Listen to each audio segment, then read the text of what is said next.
What does confidence mean to you? Oh, confidence. I love that word. I'm still scared of stuff. Stuff still frightens me, but it's being able to say, I can do this. Yeah. I can walk into a situation. I can stand in front of an audience, even though I'm scared shitless, but being able to say, I can do this. I've done it before. Yeah. I can get on that skateboard. I can get on that motorcycle. I'm going to take the chance, Yeah. and I'm sure it's going to pay off. Yeah. And if it doesn't, it's okay. Yeah. It's totally fine. You probably are going to screw up, and people may point and laugh, but it's how you adapt and adopt around that. Yeah. Where someone, can point and laugh, you go, you know what, you're right. That was pretty funny when I fell off that. I hope you got that on film. Right. Because I want to see that again. Yeah, totally. And it's okay if you screw up with those things. Yeah. I think it's just that core ability to feel rooted in what you do. Rooted in what you do. What does that mean to you? What does that mean to me? Yeah. Walking out the door, being able to say, I am me. I'm going to continue to be me. I found a good path that I'm in. I found a good comfort level within my core self that I honestly don't care what other people think about what I do. I mean, yeah, we've got egos, and that's an amazing thing upon itself. But being able to say, well, someone can point and laugh, I don't really care if they do. If I dressed up like a clown every day and I went to work and people laughed, I'd be like, I'm making them smile. Yeah. And I don't care if they're laughing at me or with me. Right. Yeah. Yeah, totally. And just being able to go to work and people are like, oh, but after a while, they're like, yeah, that's Flint. He wears some crazy clothes or something like that. I mean, clearly I don't. But, but if I did, I'd still be comfortable with that. Yeah, totally. I'd still be comfortable with that. Yeah, right on. That's good stuff. Okay, so you weren't always confident, right? No. So how did you get? No. How did you get here? What was the path you took, or what was the skill sets you learned, or how did you get to confidence? I think it was a part of figuring out my own identity. Yeah. Looking at other people, how they dressed, how they walked, how they talked, how they presented themselves, how they emoted, what their emotions were. Figuring out what the best elements that resonated well to me. Trying them on, like a shirt or something like that, and going, okay, this fits, this doesn't work, or I'll try to modify that a little bit. Yeah. But eventually, finding that inner self of going, this is my own style. I remember moving out here to California, Right. and my style was jeans and t-shirts. Not that there was anything wrong with that. I just didn't want that to be my identity. Right. So I'm like, well, how do I want to do this? Yeah. And I didn't know. I was kind of a blank slate, maybe a sponge in some ways. Oh yeah. Like going, well, how do I make something better of myself? Yeah. And it sounds dumb, but I went to thrift stores and I'm like, all right, I'm going to buy bowling shirts. I'm going to buy, nice blazers. I'm going to try all these things on. Oh yeah. None of them were comfortable. They all did not fit me. Yeah. As it is. But eventually I found my own pattern. I found my own thing that worked. And using that as a metaphor, clothing as a metaphor, I think we do find those other things. I mean, what are the hobbies that we have? What are the affectations that we have? What are the interests that we have? Yeah.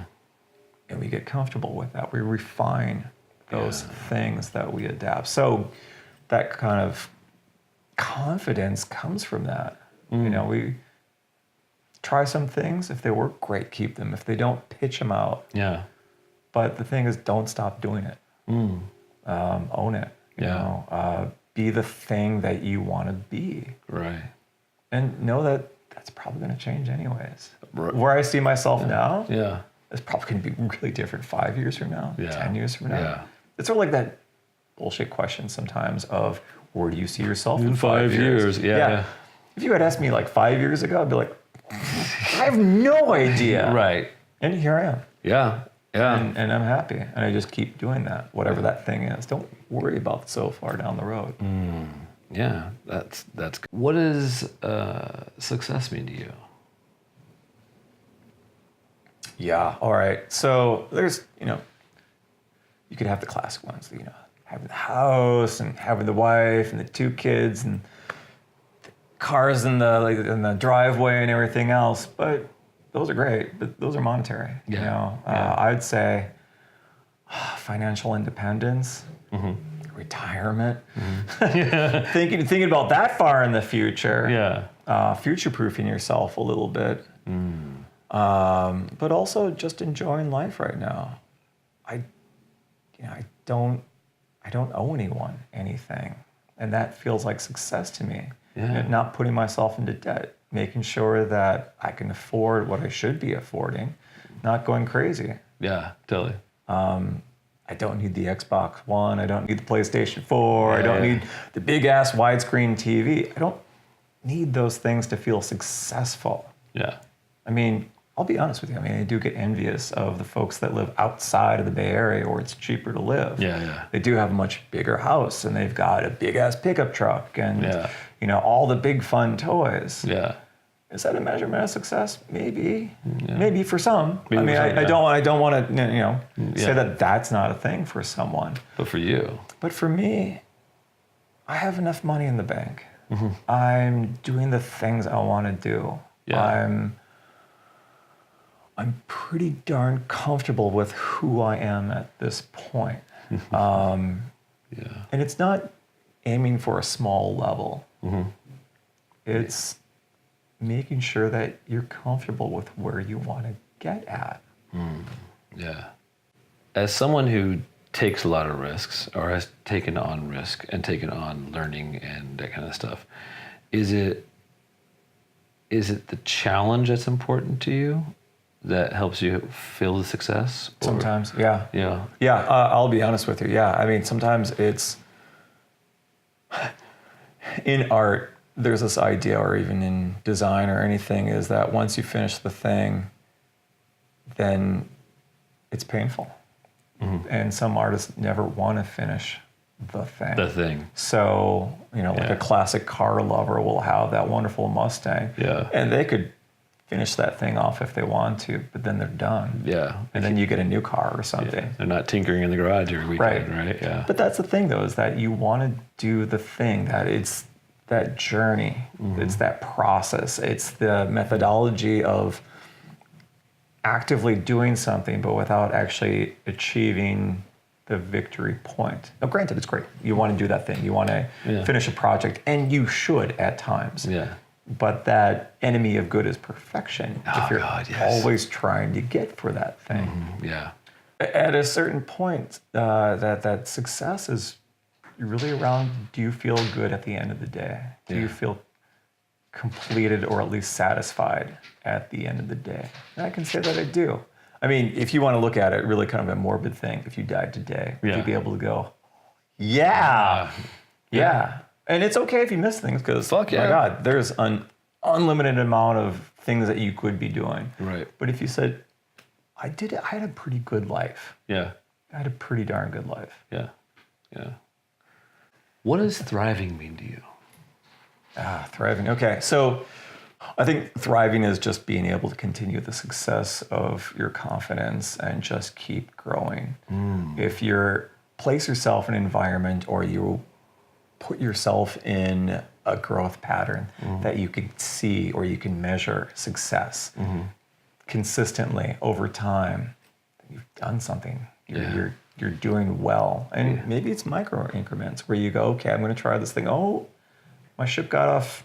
I'm going to go back to this. I'm going to keep going. Yeah, course correct. The course correction, yeah. And it may take a lot of effort. And sometimes, sometimes you're going to have those massive influences that really knock you off course. Yeah. That sucks. Yeah. A broken bone. Yeah. Death in the family. Yeah. Who knows? Yeah. Financial setback. Yeah.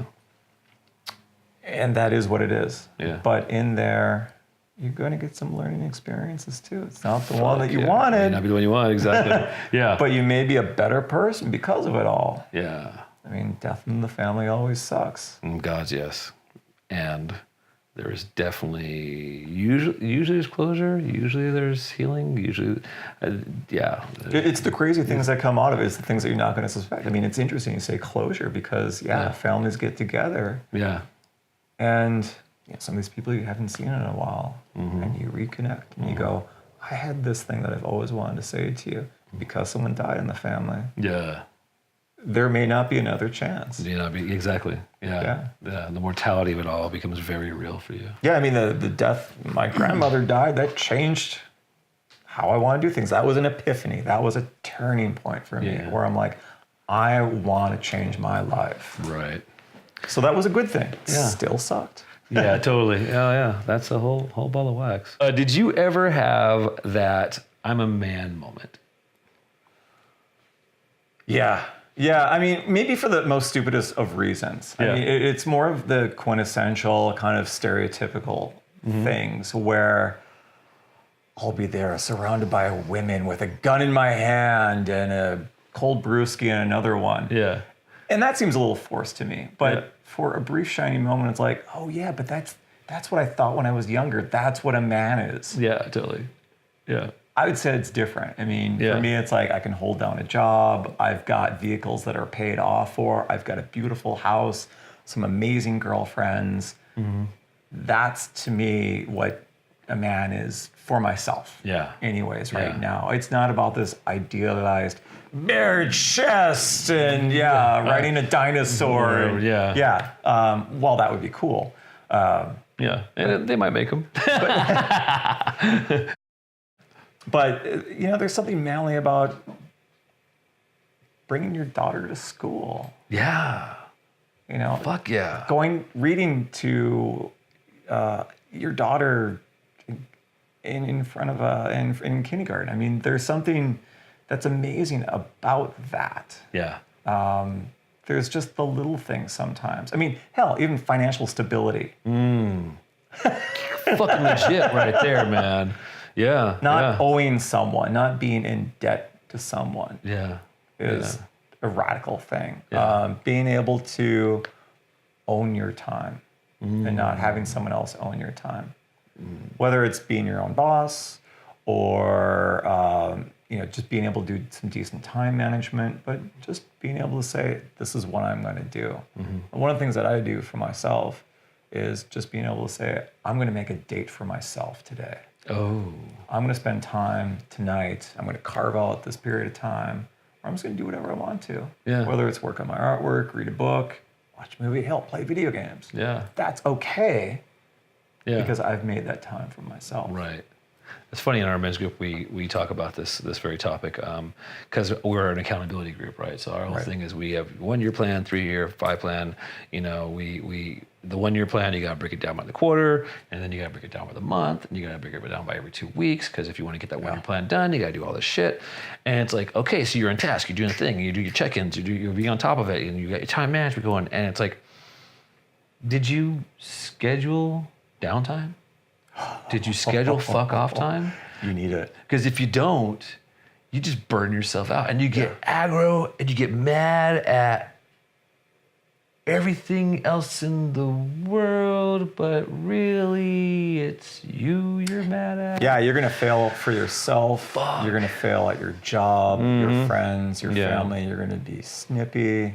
And it may just be a couple of hours, just like, you know what, turning off my phone, or I'll put my phone in a different room. I'm gonna tell everyone, just don't bother me. Hell, go to a movie for yourself. Amen, And just change your environment. Yeah, totally. And if that's one thing. I mean, I took a beekeeping, again, random thing to go do. I took a beekeeping, and it was the most relaxing Zen Buddhist thing I've ever done. Fucking A, really. Because it was very methodical. Yeah. And you have to go through the slow pace. But that was my thing. Yeah. And I would go do that thing. Yeah.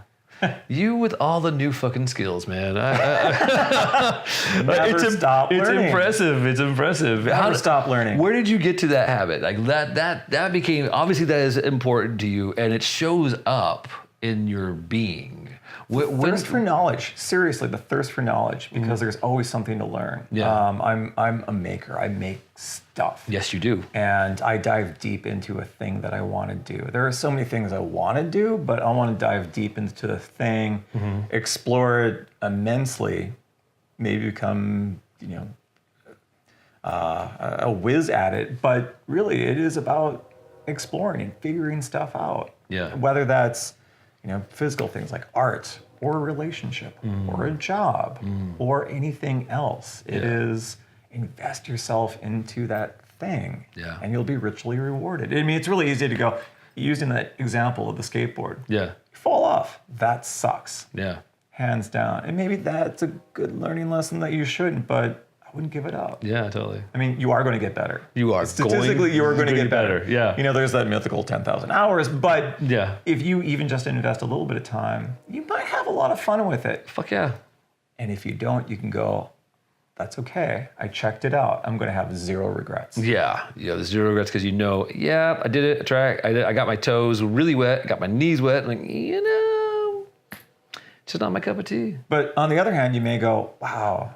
Yeah. This is incredible. This is the amazing. thing that I want to do. Yeah, totally. This is the thing that you didn't even know you wanted. Yeah, right. Totally. I took up motorcycling 20 years ago. Yeah. And it was only because I had never motorcycled before. What's it all about? Right. Got a motorcycle and haven't stopped riding. Yeah.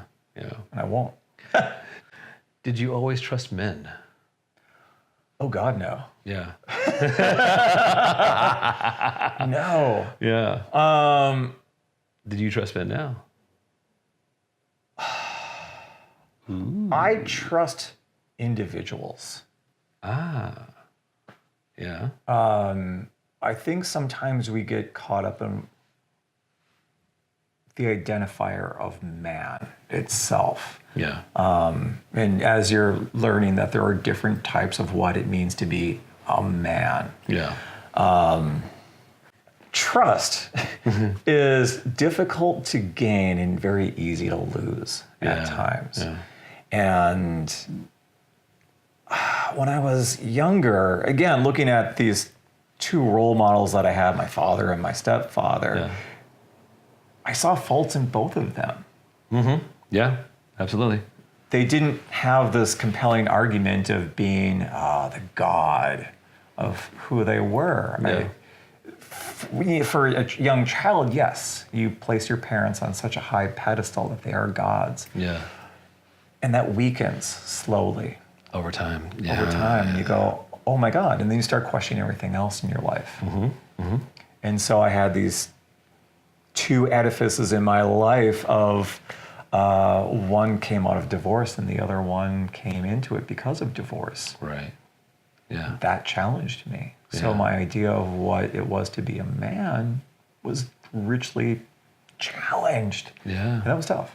Dichotomy in all of it. Yeah. But I had to trust them. They were adults. Yeah. And being a kid, I had to trust who they were. Mm. But I got to say, it was still challenging. And my father got divorced 3 times, married 4 times. So there's definitely some relationship trust issues because of that. Right. Because I saw my father at a tender age of going through these divorces. Yeah.